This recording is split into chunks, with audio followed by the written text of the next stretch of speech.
In the Christian tradition, there's the concept of guardian angels. Do each one of us have one? There are angels for every city. Similarly, wealthy people have yaksha. There are angels for musicians. They are called Gandharva. I was visited by the essence of somebody who had just passed away.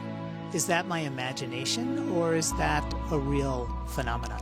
Usually in dream state of consciousness, people who passed away, they do visit us. Do aliens share our planet? There may be many planets in which people are living. In the ancient scriptures, they say 14 worlds and 14 suns and 14 solar systems.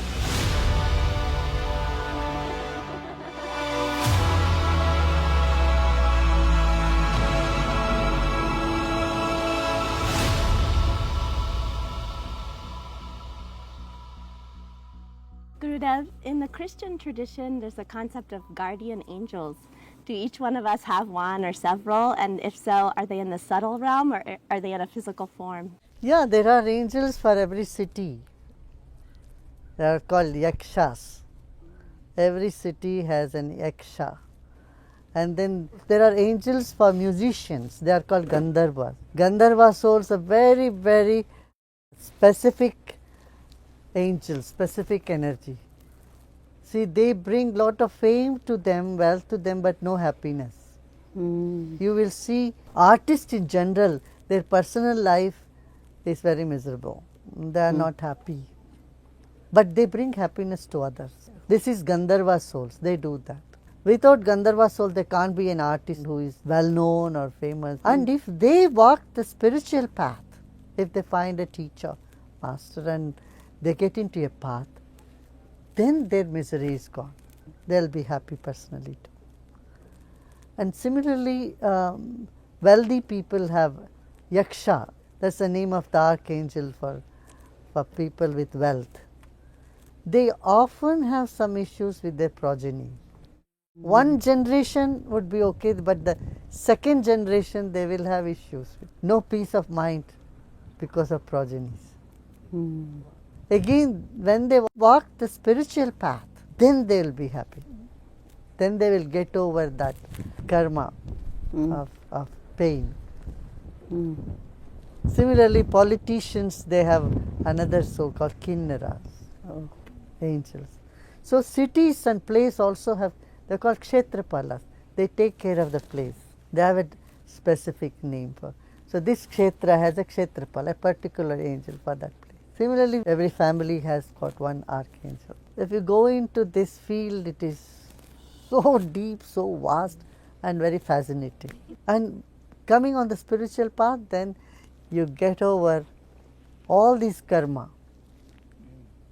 Personal karma, family karma, karma of the community, time. Every time has got certain pattern of karma. All that can be crossed over, sailed through. Gurudev, is there something we can do to feel the presence of angels? And how do we encourage them to be with us? No, first of all, you don't need to feel their presence because you are one angel. Okay. Second thing is, when you are centered, when you have a kind heart and a selfless attitude of service to society, they flow around. See, like iron to magnet. The magnet doesn't have to think what I need to do to pull the iron filings towards me. It's just there. And human life is very precious in the sense it brings a lot of good vibration to almost every species on earth, as well as the subtle level of angels. Your meditation, your kind-heartedness, all bring such solace and joy to angels. Don't think they only give you comfort and joy, they receive a lot of joy from you too. It's a two-way communication. When you are centered, all the beautiful energies, all the angels in the world, they love you and they come close to you. All that you need to be centered and not think about all that and what about me, what about me. Forget about yourself. Do what you can do to the planet, to people. When goodness in us arises, godliness dawns by itself. Gurudev, when a loved one passes on, do they live in alternate universes? And do they become our angels? All is possible. Yeah, they do have another dimension, definitely. And in that dimension, it depends on their cravings and their aversions, their impressions of their life. But for first few days, the soul is so confused. When someone dies for a couple of days, they have left this universe, they have not yet used to the other side, and so they are in a confusion. It takes a little while for them to get used to the other realm. But once they are there, then they send you blessings. So Guruji, Congress recently passed a bill on the existence of unidentified aerial phenomena, previously called UFOs. So my question is, do aliens share our planet? And if so, can you speak on this? Well, you cannot say no and you cannot say yes until you have a proof. All that you can say perhaps, maybe. They do have proof, actually. They have the proof. Yeah. That answers.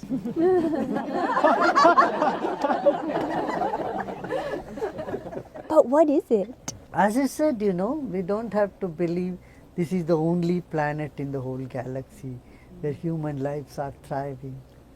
How did it thrive here like that? There may be many planets in which people are living, maybe even more advanced than ours. So this possibility nobody can rule out. In the ancient scriptures they say 14 worlds and 14 suns and 14 solar system, and so 14 earths they talk about. So these are the cognitions that ancient seers have had when they went deep in meditation. But if science is also talking about it, there are multiple universe, multiple solar systems present. See, ants live in their universe, bees live in their universe, all different species, they all live in their own universe. Even inside of you, there is a whole universe of bacteria. Your intestine has 150,000 type of microbes. There are mites on your forehead. They all live in their own different areas, There are 3 different types of mites on our forehead. One live on the edge, the other live very close to your hairline, one in the middle. They don't cross their boundaries. So if you go deep into the nature, there is multiple universe. There are universe which is beyond our comprehension. Our brain is only a frequency analyzer. We can only experience certain bandwidth of light, certain bandwidth of sound. But beyond that you can't say the planet doesn't exist, the universe doesn't exist. In fact, much more exists beyond this little bandwidth of ours. So our perception, when it improves, we can step into another realm of our own self. Gurudev, if there are multiple versions of me living in parallel universes, do we all have the same soul? And would there be other versions of me that are more enlightened? Possible. See, it's all your reflection. But some mirrors can be such. In some mirrors you may look very fat.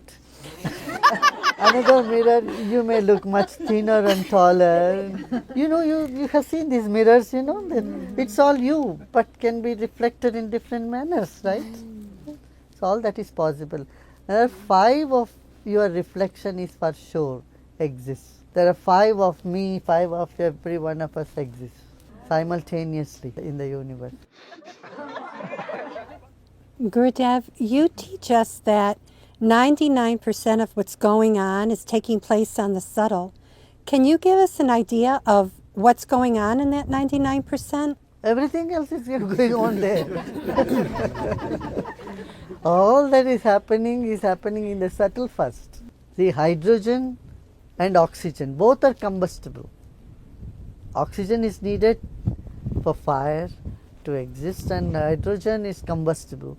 But together they make water which puts out the fire, isn't it?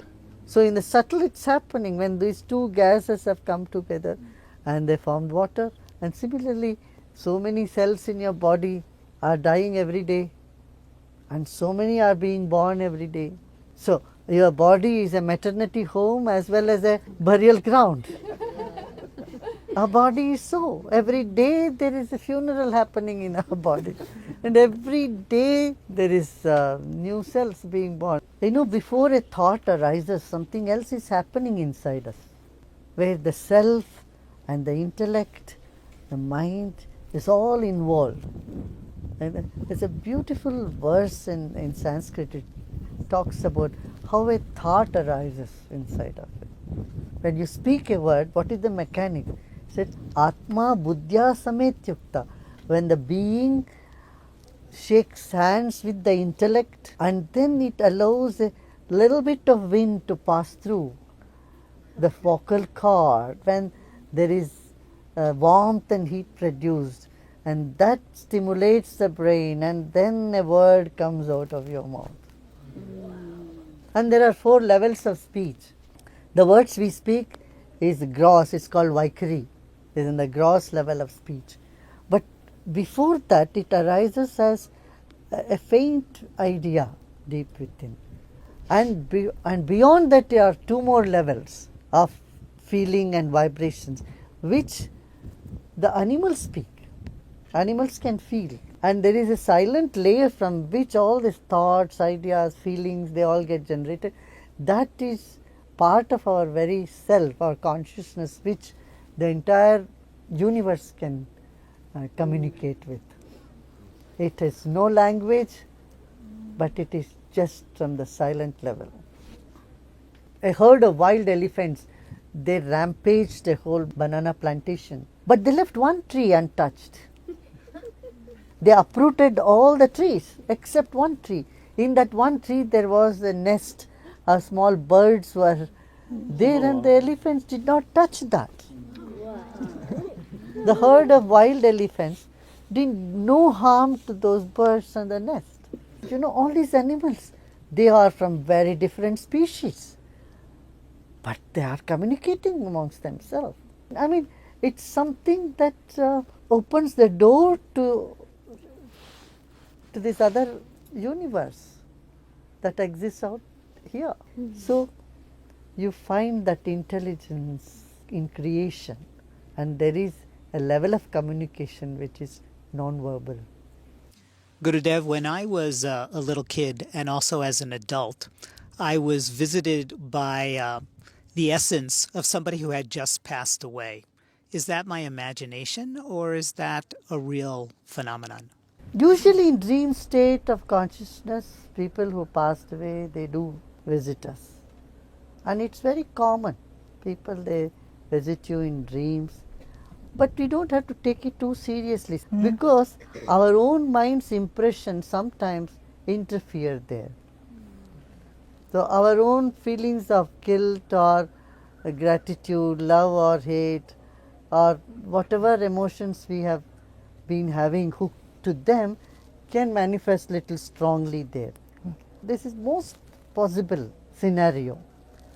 But there are instances where they come and express their wish, their desires, they communicate in dreams, and then also in meditation. Many times in people, when they meditate, go deep in samadhi meditation, they can experience sense of fragrance or the presence. And the third scenario is when you intentionally invite them, invoke them, then they do make their presence felt. But there is no criteria whether it is true or whether it is your own imagination.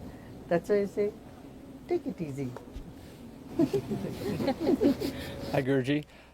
So various cultures have used psychedelic substances to explore different dimensions and energies. Do the Vedas talk about these substances at all? And is it a legitimate way to explore different dimensions, or does it have a negative impact on a human's karma?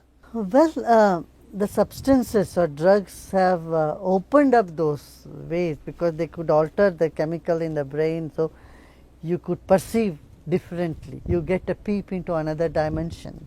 But the thing is, with all these recreational drugs, they cause huge damage to our nervous system, and then it makes you get addicted to them. That's not desirable. That's not something that helps you in your evolution. Yeah, in the ancient scriptures they do say there are certain medicines and that can bring you an elevated state of consciousness. Yes. But I would say that when you can do it with your own breath and meditation, why would anybody go for drugs to alter one's consciousness? When it's right under your nose, you don't have to go looking for something that would make you sad and miserable later. Because the swing is very big with the recreational drug. Maybe for a few minutes it keeps someone elevated, but then the crash is too big. But whereas with meditation, with pranayama and breathing exercise, there is no crash. Are there extraordinary abilities or powers that we can access? And if so, how do we do that? You know, you call some power extraordinary if you are not used to it. And if it's new to you, I think, and you find that traits almost everywhere. There are people who can do many things, people who can just bend the spoon looking at it, and there are people who can predict. There are all psychic abilities that comes from. It's not a big deal, you know. They're all different training. If you get those trainings, then you can do that. You know, our kids in Art of Living, we have this intuition process, totally blindfolded. The kids are able to read, write, ride bicycles, play video games, all blindfolded. And it appears to be an extraordinary feat. But if you go into it scientifically, yeah, it's possible, because they are using another cognitive aspect of brain which we have not been using it. See, if you are not used to sitting on the floor, then you find it very difficult. You cannot sit in Vajrasana or in Padmasana if you want to sit in lotus posture. You have to train yourself a little bit. Like that, these different faculties can be trained, and which may appear to be somewhat extraordinary, but when you get used to it, it becomes an ordinary stuff, usual stuff. Gurudev, what is the spirit of the consciousness of the enlightened masters of the past, present, and future? See, you cannot comprehend the nature of enlightened consciousness. You cannot. It's like your nose cannot see, eyes cannot smell, nothing else can really know you. So, the ancient scripture said one thing, knowing that you become that. And only when you become that you can know that.